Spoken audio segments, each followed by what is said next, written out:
Olá, turma, tudo bem com vocês? Então vamos começar com mais uma aula aí, a primeira aula nossa, né, videoaula. E o tema abordado de hoje vai ser sobre o que é literatura, tá?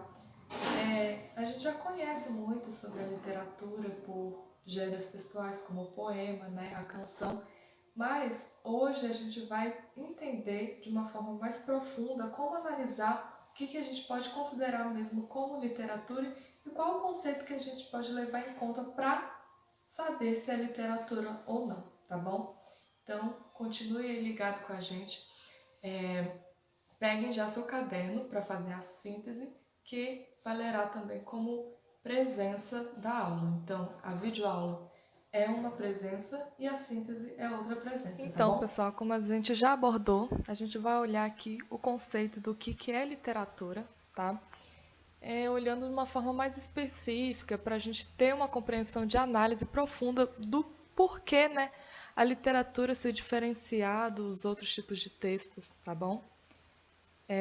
Então, para a gente começar aí fazer essa base do que seria esse conceito, tentar construir, né?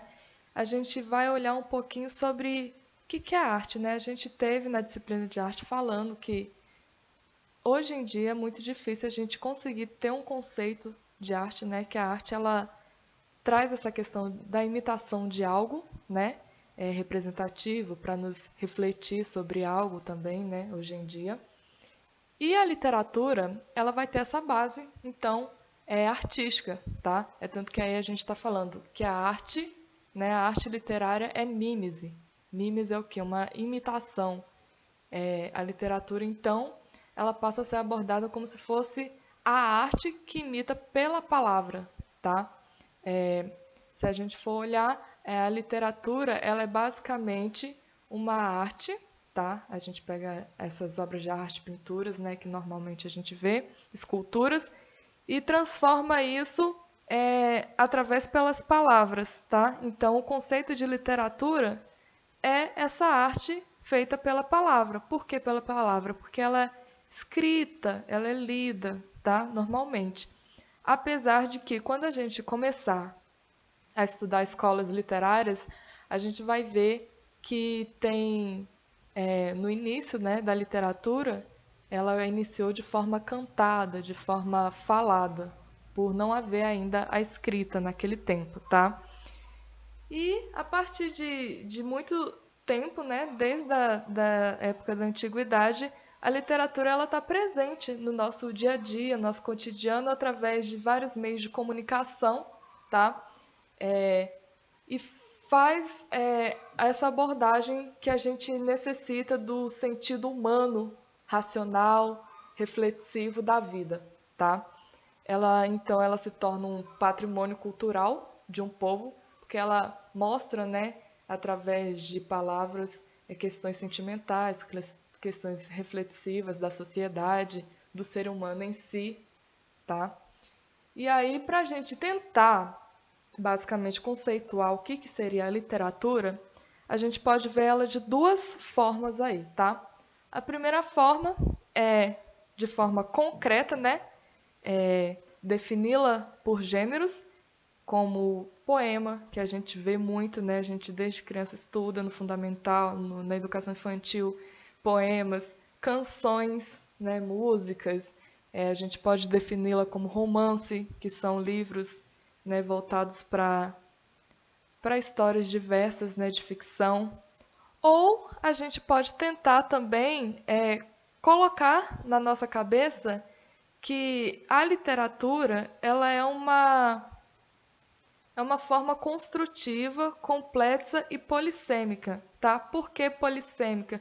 Porque ela tem vários significados, né? A literatura, ela tem esse poder de transformar uma palavra, uma frase com vários significados, vários sentidos, dependendo do contexto que é abordado, entendeu? Do sentido que é trazido pelo leitor ou pelo autor, e pelo sentimento que é trago para aquela obra e com quem está lendo, tá? Então, assim, a literatura ela fica bem ampla em relação de definição. A gente não consegue defini-la somente por gênero, né? Por mais que a gente compreenda que tem os gêneros específicos que são abordados na literatura, que são da literatura, né? Mas a gente pode enxergar a literatura para além desses gêneros, né? Para entender essa questão reflexiva, sentimental, que é trago também em outras formas de comunicação que a gente tem no nosso cotidiano, tá? Fazendo essa comparação, então, de linguagem para a gente compreender o porquê que a literatura se torna diferente de outros tipos de texto e por isso ela se torna uma disciplina separada em muitas escolas e a gente tem essa abordagem específica dela, a gente volta naqueles conceitos que eu já abordei com vocês na primeira sessão, tá? Do Tempo Escola, no início do ano, sobre linguagem, né, literária e não literária, ou seja, linguagem formativa. Como é que eu vou diferenciar, Emanuela, o que é um texto literário e o que é um texto não literário? Pela abordagem da linguagem, né? A gente sabe que a língua portuguesa, a gente usa ela através da fala, da escrita, a gente tem uma forma de se comunicar, né, que é comum a todo o grupo, a língua portuguesa.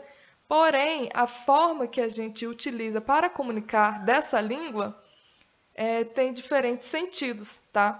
Então, quando eu utilizo uma linguagem conotativa, né? Eu estou usando uma linguagem mais expressiva, mais pessoal, uma linguagem que eu posso utilizar sentidos figurados, tá? Por exemplo, se eu falar que uma pessoa está amarelando, né? É um sentido figurado, porque eu estou falando não no sentido da palavra real de amarelo ser a cor amarela, né? Estou falando amarelo, amarelando com o sentido que a pessoa está vacilando, né? A pessoa está errando, né? E já na questão não literária, quando a gente pega textos informativos, né? Ele tem mais a linguagem denotativa. O que seria a linguagem denotativa? Aquela linguagem que usa da expressão da palavra no seu sentido real, tá? Emanuela está amarela. Então, eu estou falando no sentido real, que eu estou com a cor amarela, né? Eu estou amarela. Então, eu estou usando sentido real. Viu a diferença de uma linguagem literária para não literária? A linguagem literária, ela usa muito a questão pessoal, tá? De demonstrar coisas que são subjetivas. Quando eu falo subjetiva, é algo pessoal. Quando eu uso muito sentimento, muito opinião meu pensamento. E já a não literária é algo mais impessoal. Por quê? Porque ela está ali com o intuito de te mostrar algo, um fato, tá? Às vezes não é colocado o seu sentimento sobre aquilo. Apesar de que tem, né, gêneros textuais, que, como o artigo de opinião, que a gente coloca a nossa opinião sobre o assunto, tá? Mas ela seria algo mais científico, por exemplo, trazer o significado de uma garrafa, né? Então, se eu falo a garrafa é um material utilizado para colocar líquidos a serem consumidos por seres humanos e etc. Então, eu estou usando uma linguagem impessoal, tá? Eu estou trazendo um fato, é algo científico. Já o pessoal não, vou trazer mais algo mais pessoal, com sentimento, tá? Que é a próxima linguagem que traz aí na literatura, tá? No texto literário. E o texto não literário ele já vai trazer uma forma informativa, né? Só de informar sobre aquele assunto. Ele não quer causar tanta reflexão, não quer trazer sentimento, ele só vai informar, tá? Por exemplo, eu posso falar assim, de uma forma informativa. Uma flor nasceu no chão. Pronto. Eu estou informando que uma flor nasceu no chão, tá? É um fato, porque eu estou vendo ali que a flor nasceu no chão e estou informando para você. E quando eu falo que a flor aí é no sentido denotativo, né? É o significado real dessa flor, que ela realmente está ali e nasceu no chão.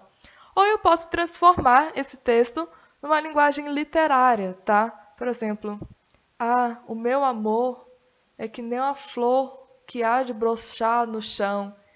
ela está ali sendo plantada, cultivada, amada, mas se alguém pisar, destruirá meu coração. Eu inventei aqui na hora, mas percebem que essa linguagem eu trouxe muito mais elementos sentimentais, muito mais detalhamento. Eu já não trouxe aí a flor como o sentido real da flor, mas eu trouxe ela com uma metáfora, né? Uma comparação do meu sentimento fosse que nem uma flor a desabrochar no chão. Certo, pessoal? Então, essa diferença a gente tem que ter essa noção aí, tá?